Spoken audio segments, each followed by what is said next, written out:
When I was younger, I used to look at the Gospels, I used to look at the New Testament and just think, this is all just a bunch of hogwash. It's been changed, it's been altered. It probably wasn't even written by the people who knew Jesus.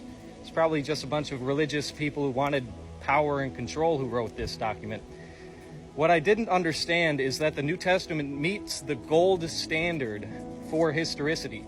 There is more attestation to the authorship of these Gospels, Matthew, Mark, Luke, and John, having stemmed from the eyewitness community than most biographical works, if not all, throughout all of antiquity.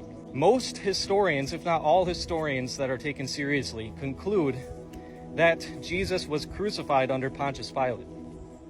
The same evidence, the same documents that show that Jesus was crucified also tell about his resurrection. Now, if you want to say that the resurrection didn't happen, there's a few theories that you can come up with that people have come up with, such as the hallucination theory and the conspiracy theory, the theory that they were just making it up. But when you look at the data, it doesn't line up with what's in there.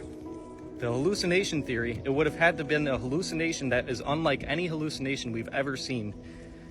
And with the conspiracy theory, it makes no sense that Paul, who was a Pharisee condemning Christians, would convert to the minority religion that he was persecuting. Now, on top of that, Christianity was the minority religion for the first 3 centuries that was around.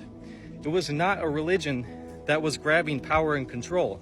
It was being heavily persecuted for the first 3 centuries. So that theory falls out the window.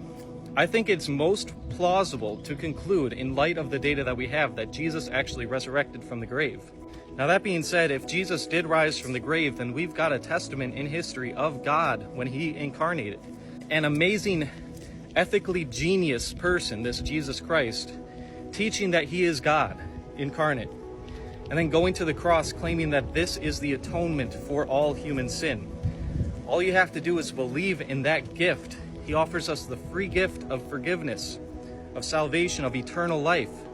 The main reason I wanted to reject it was because of Christian hypocrisy. It was people that actually were not following Jesus Christ, not doing what he says. If you apply Christ's teachings to your life, if you honestly believe in Jesus, all that's going to happen is you are going to become more loving of a person, and you're going to understand God's love more clearly. God really loves us, folks. He wants us to be reconciled back to him. Put your faith in Jesus today by reading the Gospels, Matthew, Mark, Luke, and John, and starting to form a relationship with the God who loves you so much. Stay blessed, y'all.